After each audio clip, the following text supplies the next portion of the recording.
Hi everyone, in this video we're gonna talk about vector functions. In two-dimensional space, we can define a curve C in the xy plane as a set of ordered pairs x and y. We say that a curve C is a parametric curve if the x and y coordinates of a point on the curve are defined by a pair of functions that are continuous on some interval. We can extend the parametric curve to 3 space as well. Then the parametric curve in space or space curve will be a set of ordered triples x, y, and z, where x and y will be the same as the 2D space, and for z we will have z is equal to h of t. So these three x, y, and z must be continuous on an interval defined by this. In science and engineering, we usually define a vector that its components are functions of a parameter. For example, in 3 space, we will have a vector r which is a function of t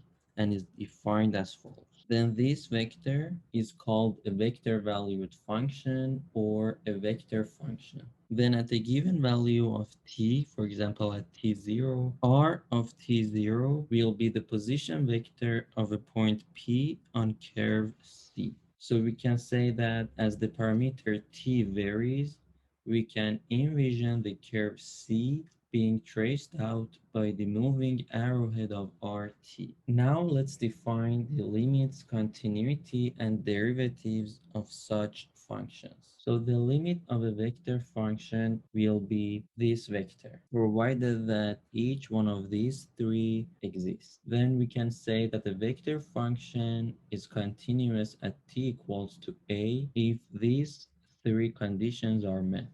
The first one is that the vector function at point A is defined, then this limit exists, and the limit must be equal to the value of the vector function at point A. Also, the vector RT is continuous at t equals A if and only if the component functions f, g, and h are continuous there. So what about the derivative of vector function? As we know, the derivative of a vector function, or in general a derivative, is defined using the definition of limits. So here is the definition of a derivative. We can also write this derivative as dr over dt. So we can say that the derivative of a vector function will be equal to the derivative of its components, provided that f, g, and h, the components of the vector function, are all differentiable.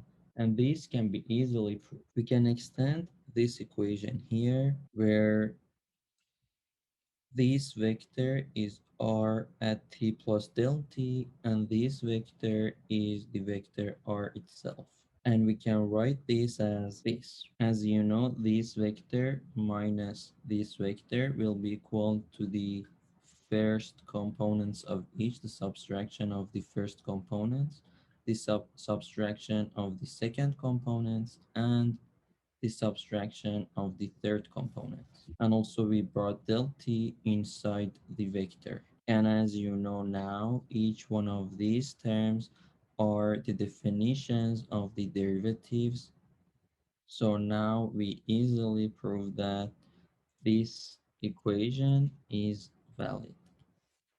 Now we can define smooth curves.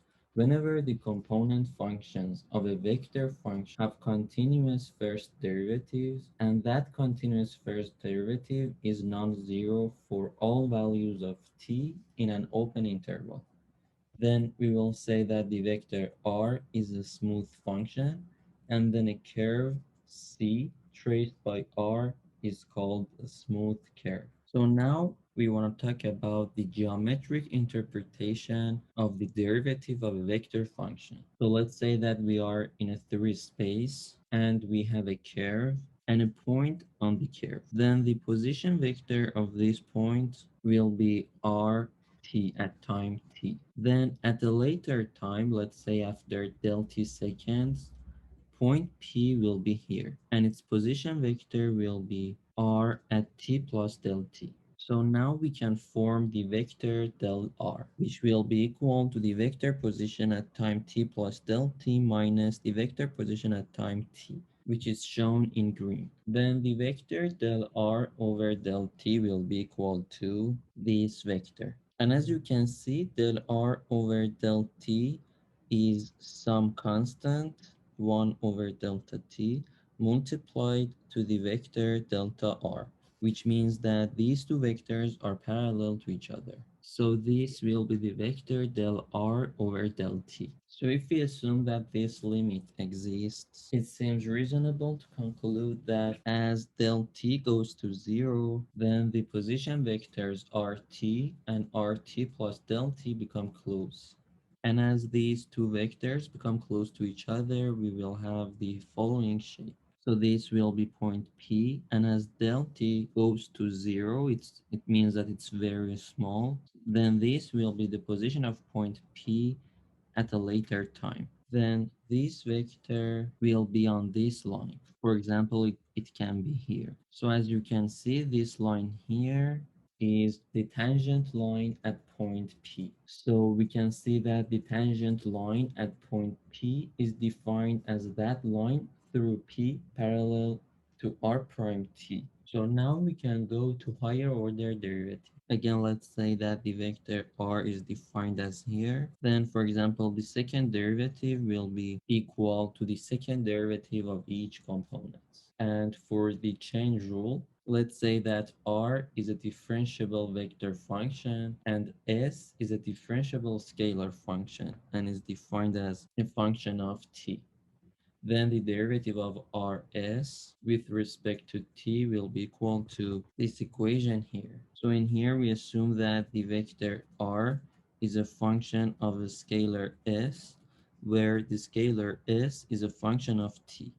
Then the derivative of this vector function with respect to t will be equal to the derivative of the vector function with respect to s times the derivative of s with respect to t. So now what about the integrals of vector functions? Again, let's assume that the vector function is defined as it. Then the integral of rt will be equal to the integration of each component. And if the integrals are definite integrals, we will have this equation.